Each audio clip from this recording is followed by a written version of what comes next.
Chapter 18. And YAHUAH appeared to him by the terebinth trees of Mamre, while he was sitting in the tent door in the heat of the day. So he lifted his eyes and looked and saw 3 men standing opposite him.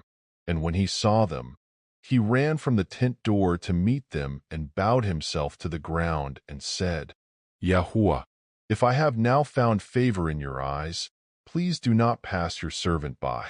Please let a little water be brought, and wash your feet, and rest yourselves under the tree. And let me bring a piece of bread and refresh your hearts and then go on. For this is why you have come to your servant. And they said, Do as you have said. So Elohim ran into the tent to Sarah and said, Hurry, make ready 3 measures of fine flour, knead it and make cakes. And Elohim ran to the herd, took a tender and good calf, gave it to a young man, and he hurried to prepare it. And he took curds and milk and the calf which he had prepared and set it before them, and he stood by them under the tree as they ate. And they said to him, Where is Sarah your wife? And he said, See, in the tent. And he said, I shall certainly return to you according to the time of life, and see, Sarah your wife is to have a son. And Sarah was listening in the tent door which was behind him. Now Elohim and Sarah were old, well advanced in age, and Sarah was past the way of women. And Sarah laughed within herself, saying, After I have grown old, shall I have pleasure, my master being old too? And YAHUAH said to Elohim, Why did Sarah laugh, saying, Shall I truly have a child, since I am old? Is any matter too hard for YAHUAH? At the appointed time I am going to return to you, according to the time of life, and Sarah is to have a son. But Sarah denied it, saying, I did not laugh, for she was afraid. And he said, No, but you did laugh. And the men rose up from there, and looked towards Sodom, and Elohim went with them to send them away. And YAHUAH said, Shall I hide from Elohim what I am doing?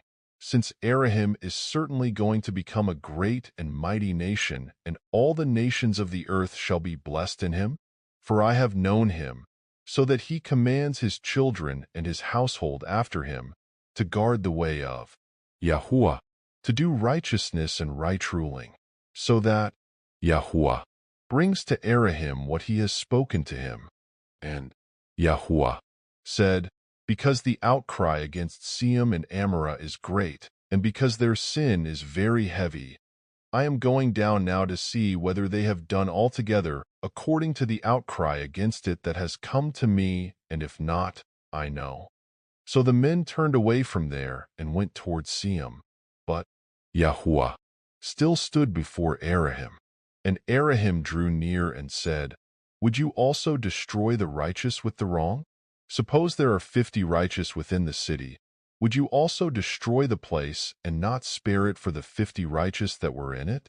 Far be it from you to act in this way, to slay the righteous with the wrong, so that the righteous should be as the wrong.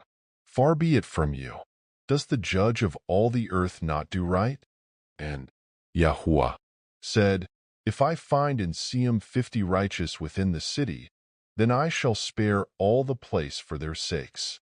And Elohim answered and said, Look, please, I who am but dust and ashes have taken it upon myself to speak to YAHUAH. Suppose there are 5 less than the 50 righteous, would you destroy all of the city for lack of 5? And he said, If I find there 45, I do not destroy it. And he spoke to him yet again and said, Suppose there are found 40?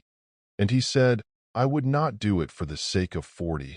And he said, Let not YAHUAH be displeased, and let me speak.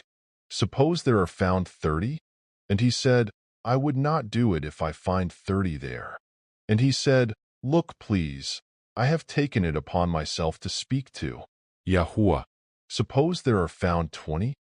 And he said, I would not destroy it for the sake of 20. And he said, Let not YAHUAH be displeased, and let me speak only this time. Suppose there are found 10? And he said, I would not destroy it for the sake of 10. Then YAHUAH went away as soon as he had ended speaking to Elohim. And Elohim returned to his place.